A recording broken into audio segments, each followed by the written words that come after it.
저 군산해양경찰서가 왜 중요한지를 고지도를 통해서 설명을 드리겠습니다.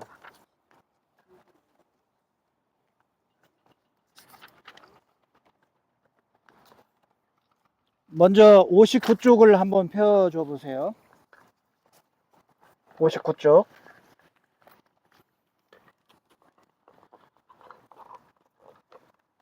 저 다리가 동백대교인데요. 여기 군산에서 서천 장항으로 이어지는 다리입니다. 세워진 지가 얼마 안 된, 기존에는 저 다리가 없을 때는 뭐가 있었게요? 도선장이 있었겠죠. 넘나드는 배로 도선을 했으니까. 그래서 그 아래 다리 근방에 가까운 데가 도선장이 있었어요. 그 도선장이 있었는데 지금 이제 없애버렸습니다. 없애버리고 흔적도 안 남았는데, 그래서 제가 이 소설 아리랑을 안내하면서 감골댁과 방영근, 지삼출 셋이 그 50리길의 진계맹경 외해밑들을 후질그레한 날씨 속에서 이제 걸어오잖아요. 걸어와서 도착하는 게 군산 내항의 대륙신민회사라고 하는 사무실이었어요. 그래서 그 사무실에서 그냥 졸지에 큰아들 영근이를 그냥 어떻게 납치당하는 식으로 해서 사무실로 끌려 들어가고 이러지도 저러지도 못하고 아들과 그런 생이별을 하는 공간이 저 아래에 있는 이 내항 도선장을 제가 배경지로 설정을 한 겁니다. 저 나름대로. 자, 그러면 이제 여기 이 59쪽에 있는 이 사진은 옛 사진인데 저 뒤에가 월명산이에요. 지금 저 뒤에 위에가 그 월명산 뒤로 우리가 돌아왔어요. 이렇게 돌아서 군산해양경찰서 뒤로 해서 이렇게 와서 꺼부러져서 일로 들어온 겁니다. 그러면 여기에 이 59쪽에 보이는 요 가운데 산봉우리 보이죠? 이 산봉우리가 여러분들이 올라와 있는 곳입니다. 이거를 수덕공원이라고 그래요. 그리고 수덕산이에요. 일종의 수덕공원이면. 그리고 요 앞에 있는 요거 작은 언덕, 해안가로 있는 작은 언덕 보이죠? 이곳에 뭐가 있었냐면 군산진이 있었습니다.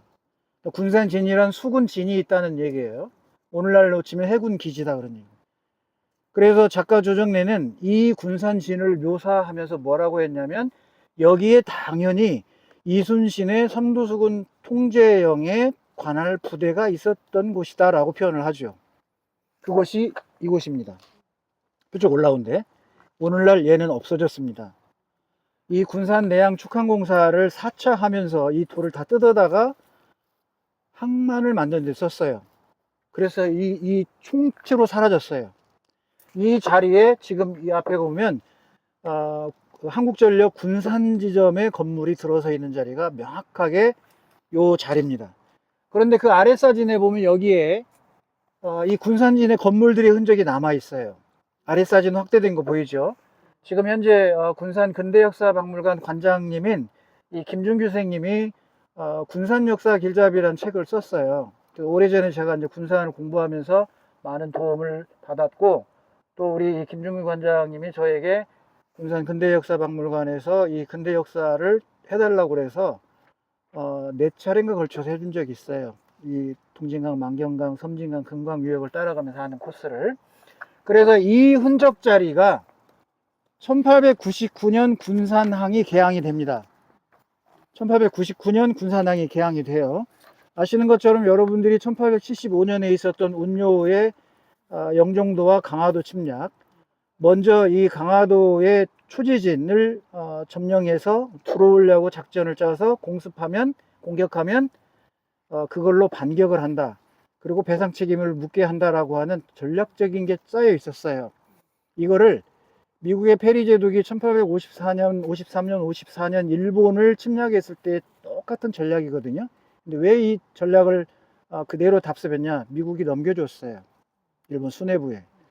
자기들은 와서 1871년에 이 66년에 있었던 제너럴 셔먼호 이후에 5년 뒤에 그걸 보복한다고 다시 강화도를 침략해 온 게 신미양요잖아요. 그 신미양요 때 실제로 전투도 해보고 해서 이미 조선이 굴복을 해야 되는데 굴복을 안 하고 버티는 거예요. 통상수교 거부 정책을 썼기 때문에. 그러니까 물리적으로는 엄청난 타격을 조선군에 가했지만 초지진, 덕진진, 광성부 일대가 쑥대밭이 되면서 한 전투지에서만 350명이 몰살당하는 전투를 합니다. 우리 조선 수군하고 미군하고. 그런데도 항복을 안 했거든요. 그리고 떠나야 했어요. 그래서 이 전쟁이 승리한 거냐 안 한 거냐 논쟁이 많았어요. 당시 국제사회에서는. 어쨌든 이렇게 조선을 개항하려다 실패한 미국은 다시 일본으로 돌아온 뒤에 이토 히로부미에게 이 당시 이러한 전략을 그대로 전수해 줍니다. 그래서 너희들이 가서 이런 작전으로 써서 조선을 개항시킨 뒤에 우리에게도 연결해 달라는 취지였어요. 네, 그런 시기에 이 군산 진해는 막판에 이 군산 대한제국이 해체되기 전에 여기가 군산진이 이거예요. 이 자리가. 그래서 이 자리가 있는 것을 작가 조정래는 다 파악을 하는 겁니다. 역사적인 사료를 연구해서. 그리고 저 뒤에 저 파란 지붕들 보이죠? 파란색, 녹색 지붕 보이잖아요. 그 파란색, 녹색 지붕 보이는 좌측 편에가 군산 신사가 있었습니다. 지금 현재 그 군산 신사가 한 집 뒤안에 벽에 마지막 계단부가 남아 있어요. 사람이 겨우 한 몸 이렇게 들어가서 볼 수 있을 정도로. 그래서 요 길로 쭉 가서 올라가면 바로 그 자리가 군산 신사의 마지막 계단 윗자리가 현재 남아 있습니다. 개인 집이에요. 그래서 시간이 있으면 거기도 모시고 가지만 여기는 시간이 없고, 또 군산 근대역사 교원연수센터가 거기를 갔었어요. 그런데 여기서는 그냥 있다라고만 얘기를 해드리도록 하겠습니다. 그러면 저 자리하고 이 자리 뒤에가 바로 군산 목포영사관 군산 분관이 있던 자리예요. 여기가. 한 장 넘겨보세요. 60쪽.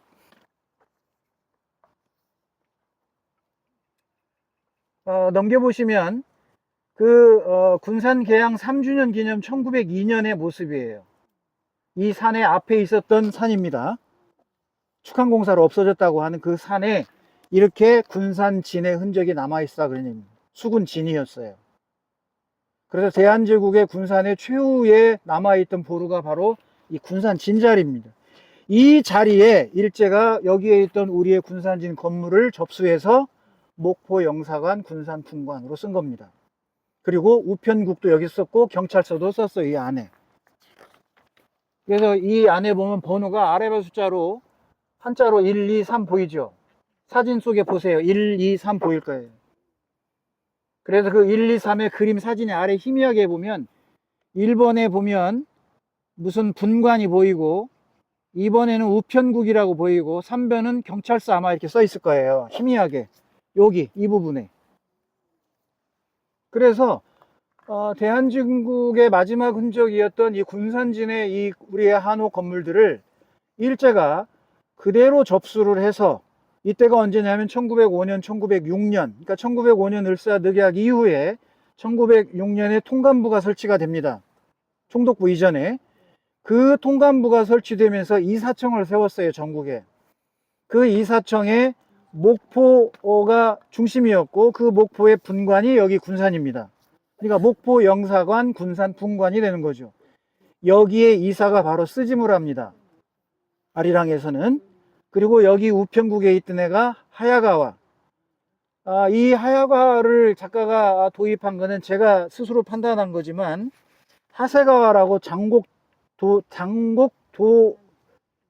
당시 이 용산에 있었던 일본군 주차군의 사령관, 그가 장곡 도우천인가 그런데 이름이 하세가와입니다. 그래서 이 하세가와에서 글자 하나만 떼가지고 하야가와를 짓지 않았나 제가 생각할 때 그렇게. 왜냐하면 아리랑에 등장하는 많은 인물, 신세호, 신채호, 유기석, 유인석, 임병서, 임병찬, 이게 역사적 실존 인물들과 성격이 비슷한 인물들의 묘사를 이렇게 끌고 가요, 작가는. 다만 이 신세호와 신채호는 전혀 다른 성격인데요. 그거는 이름만 비슷한 거고, 사실은 신채호 선생은 민족주의에다가 아나키즘을 받아들인 아나키스트였어요. 무정부자이라고 하는 우리가. 근데 신세호는 전혀 다르죠. 내적으로 죽산을 떠나지 않으면서 일본에 저항한 소극적인 지식인으로서의 위치란 말이에요. 그래서 송수익이 자기의 친구이고 동지이고 나중에 사돈이 되고 자기 대신에 자기 역할을 대신해 준 이 신세호한테 거는 기대가 컸기 때문에, 너는 을지문덕, 신채호 선생이 쓴 을지문덕전이나 뭐 이런 책들을 좀 봐라. 그렇게 해서 남기고 만주로 가거든요. 그러면서 신세호가 새로운 세상을 많이 갖게 되고 훗날 이제 1927년에 신간회 때 중심적인 인물이 되기도 합니다. 어쨌든 작가 조정래는 실존하는 역사적 인물을 실명을 다 쓰지만 그 외의 인물들의 주된 인물들은 역사성을 가진 인물의 이름을 비슷하게 해서 연상작용을 하게 만들어 놨어요. 장치를. 제가 해석을 하는 겁니다. 자, 어쨌든 작가가 여기에 이 군산부청의, 그러니까 목포영사관 군산 이사청의 분관, 이 분관 자리가 그대로 대한제국거를 썼다고 하는 걸 우리가 기억을 해줘야 되고요. 그러고 난 다음에 1908년이 되면 군산 뭐를 치냐면 이사청을 새로 지어요. 이 아래 하얀 2층 건물이 바로 군산 이사청 건물입니다. 이제 본격적으로 그 자리를 헐고, 그래서 이곳에서 바로 스즈무라가 이 군산을 지배하면서 소설 전체의 아리랑에서 조선 총독부는 그렇게 등장하지 않아요. 그러면 어떤 역할을 하게 했냐면 작가는 이 군산 이사청을 조선 총독부의 역할을 하게 하는 겁니다. 그리고 하야가와는 조선 총독부에서 함께 했던 이 정부 수집의 최전방에 있었던 우편국, 그거를 상징적으로 하야가와에게 맡겨요. 그리고 스즈무라는 조선 총독의 역할을 하는 겁니다. 그러면 서울에 있는 조선 총독부 건물은 바로 이 군산에 있는 목포영사관 군산 분관이었다가 새로 짓는 이 이사청 건물이 이 역할을 하는 거예요.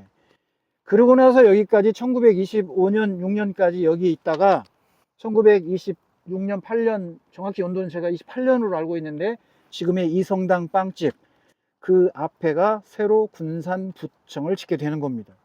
군산부청은 1910년 경술국지 이후에 군산부청으로 이제 승격이 되는 거죠. 그런데 그 전에 그러면 여기는 뭐였느냐? 바로 이곳이 군산해양경찰서 자리가 군산 7읍 해창 자리입니다. 가까이 한번 이쪽으로 와보세요. 이쪽으로, 여기 보이게 이 둘레로 치시면 됩니다. 자, 이 지도는 여기가 옥구읍이에요. 지금 옥구 향교가 있고 자천대가 있고 여기에 단군성전도 있습니다. 그러면 과거에 우리가 조선 전라도 53개 군현 할 때 그 53개 군현에 들어가는 게 옥구읍이에요. 그 다음에 여기에 회미가 있어요. 회미. 지금 회연읍이라고 하는, 회연면이라고 하는 데가 기고요. 그 다음에 인피. 오늘날 군산시에 해당되는 곳은 과거 전라도의 53개 군현일 때 3개가 있었습니다. 옥구, 그 다음에 회미, 인피. 그런데 이게 싹 합들어져서 지금 군산시가 됐잖아요. 근데 군산시라는 이름은 1910년 군산부청이 생기면서 얘가 된 거지, 그 전에는 지금 이 지도하고 축척과 중심을 뭐를 둔냐에 따라 달라질 뿐이에요. 얘는 과거에 있던 옥구현을 중심에 둔 거예요. 그러면 이 자리는 여기에 거의 표시가 안 돼. 이 근방이니까. 그런데 이 지도는 옥구읍을 팍 줄이고 북면을 확대한 거예요. 당시 옥구읍 북면 자리가 이곳 장미동 일대입니다. 그러니까 여기는 군산인 용어가 아니고 옥구현의 북면, 그 북면 자리가 지금 군산대학교부터 여기까지 이어지는 공간이에요. 이 공간을 새롭게 신도시로 개척한 거죠. 그러면서 본래 이름은 여기가 고군산이라고 했단 말이에요. 선유도가 옛날 군산도예요. 여기가 그 군산도의 진을 조선 때 이쪽으로 갖고 와요. 이쪽으로, 여기가 중요하니까 군산진을 옮겨왔어요. 그러니까 군산진 여기로 오잖아요. 그러면서 여기는 고군산이 되는 거예요. 선유도는. 그리고 군산이라는 이름을 일로 갖고 와서 군부대를 둔 게 군산진이에요. 그래서 여기가 군산진이 된 거예요.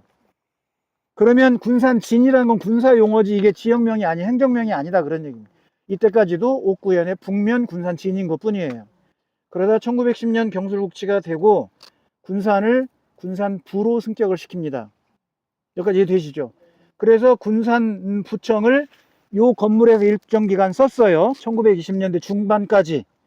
그러고 나서 1920년대 중후반에 지금의 이성당으로 옮겨간다. 그 건물이 군산부청 건물이에요. 자, 그러면 한 장 넘겨서 보시면, 한 장을 넘기는 게 아니고요. 68쪽에 보면 이게 이성당 빵집 앞에 있는, 지금은 이제 공원으로 됐어요. 다 철거했기 때문에. 그래서 이 자리가 지금 공원화 되어 있습니다. 이게 군산부청이에요. 이런 흐름을 거쳐서 이곳이 오늘날 이 군산의 이제 현대화된 모습인데, 자, 그럼 이 앞에 저기에 있는 군산해양경찰서 자리는 뭐냐? 자, 어떤 사진을 보시냐면 61쪽 보세요. 61쪽을 보시면 위에 거기에 하얀 3층 건물 보이나요? 네. 이게 군산 자해병원 자리입니다. 군산 자해병원이고 이 녀석이 군산 의료원으로 바뀌어요. 이름이 일제강점기. 그래서 일본인들이 주로 이용했어요. 조선인들은 거의 가지도 못했고, 그래서 이런 걸 통해서 식민지 근대화론자들은 이렇게 선진 의료기술을 조선에 투입해서 조선인들에게도 혜택을 줬다라고 하는데, 실제로 이런 기사의 통계를 보면 조선인은 거의 오지 않았다. 다 일본인들을 위한 거였지. 그러니까 건 모양만 그런 거죠. 그래서 이 하얀 건물 자리가 지금 저기 해양경찰서 자리입니다. 그런데 그 해양경찰서는 동쪽을 바라보고 있잖아요. 얘는 남쪽을 바라보고 있는 거예요. 그러니까 지금 해양경찰서 자리의 우측 주차장 자리가 이 과거의 자해의원 군산도립병원 자리예요. 그런데 이 자리에는 이런 것들이 있기 전에 뭐였냐, 이런 건물들이 있었어요. 이렇게 이것들이 있었는데, 여기가 바로 뭐냐면 군산창이에요. 쌀을 저장해 놓은 군산창이에요. 이 군산창은 본래 조선 초중기에 저 익산의 성당에 득성창이라고 있었어요. 그 득성창의 일부를 옮겨와서 여기다가 쌀창고를 둡니다. 그래서 여기에서 이 군산 근방으로 해서 전주, 옥구, 그 다음에 김제, 진안, 임실, 장수, 익산 이 일대 7개에서 읍에서 나라에 내야 할 세금, 그거를 여기다 쌓아두는 거예요. 그래서 이 바다를 타고 어디로 가요? 서해 바다를 거쳐서 인천 월미도 작약도를 통과한 뒤에 군산의 월미도가 아니라 월미곶, 거기가 1박 2일에서도 나온 곳이고 정묘화약을 맺은 곳입니다. 1627년 후금하고 맺었던 그곳을 통과해서 밀물대 타고 서울에 마포까지 올라가는 거예요. 이게 경창입니다. 서울에 두었던. 그래서 이 군산진에 있었던 곳은 바로 이 7읍 해창, 바다에 둔 창고란 뜻이에요. 이 7읍 해창에 쌀을 관리하면서 군산진이 두 가지 임무를 띄었어요. 군인들이. 하나, 이 쌀을 지키면서 수송해서 서울까지 갈 것. 둘, 바다를 지킬 것. 이게 대한제국의 군산진의 군인들이 했던 일입니다. 그런데 이게 1899년에 일제가 침략해 들어오면서 여기를 군산항이 개항이 된단 말이에요. 그거를 이 자리를 그대로 접수한 겁니다. 이 접수해서 그 자리에다가 군산분관을 두고 우편국을 두고 경찰서를 둔 거예요. 이거를 작가는 다 찾아낸 거죠. 그래서 그 자리, 지금 이 사라진 그 자리에 군산부청 이사청하고 그 다음에 저기에 있는 이 군산신사, 이 부분을 언급하는 부분이 자세하게 묘사가 되어집니다. 제가 아리랑을 연구하려고 이걸 한 게 아니고, 사실은 이 군산진의 이 수덕의 이 사진, 처음에 보여줬던 사진을 어디서 찍었는지를 찾기 위해서 두세 시간을 뒤졌어요. 여기 군산을. 선생님들 교원 연수를 앞두고. 그래서 두세 시간 만에 찾았던 곳이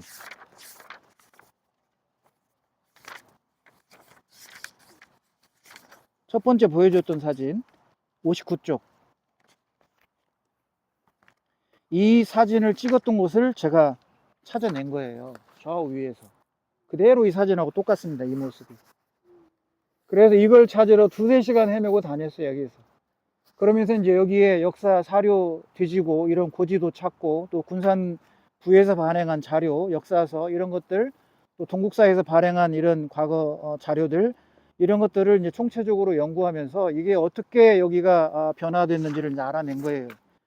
그러다가 언젠가 아리랑을 안내하게 되면서 읽어보니까 세상에 깜짝 놀랐어요. 이렇게 철저하게 연구를 해서 작품 속에 넣어놨구나. 자, 이제 그러면 그 부분을 제가 읽어주는 아리랑을 해보도록 하겠습니다. 기호라 선생님, 아까 1권이 어디 있죠? 제가 그러면 그게 수덕공원 1권이 아니라 5권이었나 보다. 기호라 선생님 5권 198쪽.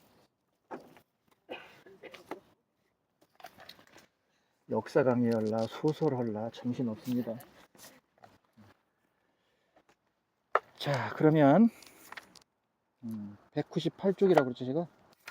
한번 읽어볼, 자리에 앉아볼까요? 앉아서 야외에 나오면 편하게.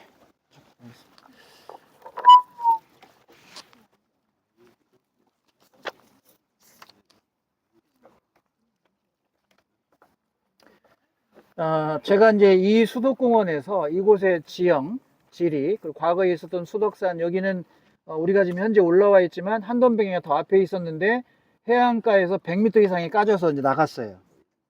드러냈다고, 바다 쪽으로. 그러니 사라져 버렸지.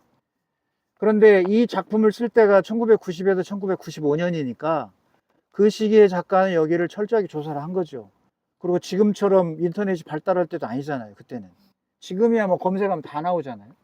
근데 그런 제한적인 상황과 여건 속에서 참 진짜 철저하게 연구를 했구나라고 제가 감탄을 한 거예요. 여기 수덕공원을 아리랑을 소개하면서 제가 그때 당시만 해도 작가를 잘 이해를 못했지만 하면서 이 소설을 쓰는데 진짜 철저하게 연구를 했구나라는 생각을 하면서 감탄을 하게 된 배경입니다.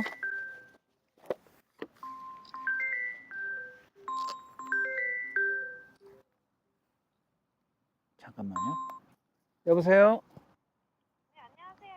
민족혼 그 부분에서 19번째 일본제 고무신이라는 부분이에요. 부두를 따라 일직선으로 뻗어나가고 있는 본정통은 왼쪽 부청에서부터 오른쪽 제부손창께 이르러 명치정과 만나고 있었다. 명치정도 곧고 길기는 본정통에 비해 손색이 없었다. 그러나 중간 지점에서 약간 꺾이는 데다가 상가 중심의 거리여서 부청을 유시해서 관공서와 은행들이 밀집되어 있는 본정통의 권위에 눌려 제2의 거리일 수밖에 없었다. 부청은 해변 쪽으로 예쁜 전무덤처럼 도도록하게 솟아오른 동산을 등지고 앉아 있었다. 부청이 지금은 어디 군산분관, 그러니까 목포영사관 군산분관이 아니고 지금 새로 지은 군산 부청 건물 말합니다. 하얀 건물, 2층 건물 지은 거. 저 시내 그 이성당 자리 말고. 그러니까 뒤에 언덕이 이렇게 있었잖아요. 그 앞쪽 남쪽이를 지금 까서 한 거예요. 아까 그 건물이. 그 건물을 그대로 지금 묘사하고 있는 거예요. 사진 어디를 보면 돼요? 각각 교재에. 예. 60쪽의 사진을 보시면 돼요. 그 60쪽의 사진 아래 것이 그 위 것을 까고 지금 만든 거예요. 그래서 이 부분이 그 부분이에요. 그래서 자, 부청은 해변 쪽으로 예쁜 전무덤처럼 도도록하게 솟아오른 동산을 등지고 앉아 있었다. 그 동산이 어찌하여 뻘밭 질편한 해변에 바로 잇대어져 소숨한 것인지 신비스러웠다. 그 동산의 마루에 등대 감시소가 높게 솟아 있었다. 그 자리는 일본 사람들의 눈으로 새로 찾아낸 자리가 아니었다.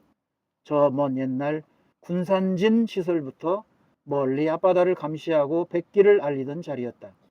그 자리에 이순신 장군이 통솔하던 삼두수군이 배치되어 있었던 것은 더 말할 것이 없었다. 그런데 일본 사람들은 그 자리에다 자기네들의 배 왕래를 위해 새 시설을 한 것이었다. 서양식 2층으로 치장한 부청은 그 동산의 남쪽 자락을 깎아내고 높직하게 자리 잡고 있었다. 동산이 뒤편에서 여름의 갯바람과 겨울의 북서풍을 막아주는 부청에서는 군산 시가지가 훤히 바라다 보였다. 조선 양반들보다 명당이라면 더 사족을 못 쓰는 일본 사람들은 부청을 명당에 앉히기 위해 동산 자락쯤 가차없이 깎아냈던 것이다. 부청 자리는 군산에서 두 번째 가는 명당으로 소문나 있었다. 첫 번째 명당이야 의렛것 신사 자리였다. 신사는 부청에 자리한 동산보다 너댓 배는 더 큰 규모의 동산 중턱을 깔고 앉아 있었다.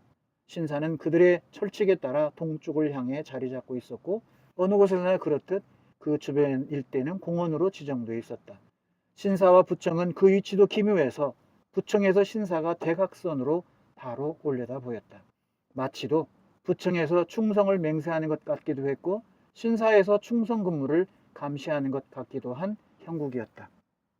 자, 지금 이 뒷자리가 군산 신사 자리죠. 월명산 쪽에 동쪽을 향해서 바라보고 있고요. 그리고 이 자리에 직진 방향으로 도로 건너서 군산 부청 자리입니다. 지금 없어졌어요. 다 하나도 흔적이 없습니다. 그 자리에서 바라보면 대각선 방향이죠.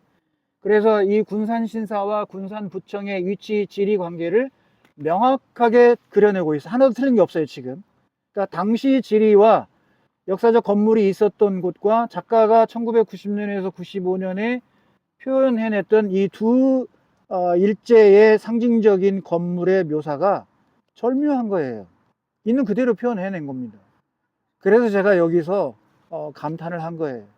그냥 상상 속에서 막 이렇게 쓴 게 아니라 어디든 다 사전 답사하고 그리고 조사하고 청산리 전투도 마찬가지고 어느 지역이든 해외를 가서 다 스케치해와서 그 그림이 어디에 있어요? 우리 오소정 선생님? 네, 아리랑 문학관에 있습니다. 그 작품이 그렸던 그림들이. 그거를 보고 와서 그린 뒤에 작가는 그 환경으로 몰입하면서 온통 시야와 신경 모든 집중을 눈을 감고 그려내듯이 그냥 혼연일체가 되는 거죠. 이 속에. 그러면서 자기를 이 속에 완전히 내려놓고 그 속에서 글을 표현해 나가는 거니까 이게 얼마나 많은 에너지를 표현을 하겠어요. 자, 그래서 이제 여러분들은 다 이 섬들이 사라졌어요. 다육지로 연결했으니까. 오늘 우리가 돌아보면서 봤잖아요. 간척지 다 이어졌고 이쪽에 있는 오식도든 저 비양도든 다 비응도든 가도 이런데 전부 다 메꿔져서 지금은 육지화 됐습니다. 즉 과거의 지도로만 이제 남아 있어요. 현재의 지형은 모두 현대판으로 다 바뀌었습니다. 그리고 이 지역의 중요성을 이제 작가가 소설 아리랑 속에 이렇게 상세하게 묘사를 지금 해냈단 말이에요. 자, 이제 우리는 여기서 철수를 해가지고 실제로 이제 제 1권에서 한반도든가요, 1번이? 네, 일부가 한반도인데 방영근과 감골댁을 만나러 그 대륙 신민회사 자리로 이동하도록 하겠습니다. 일어나서 잠깐 정리하는 동안 쉬세요.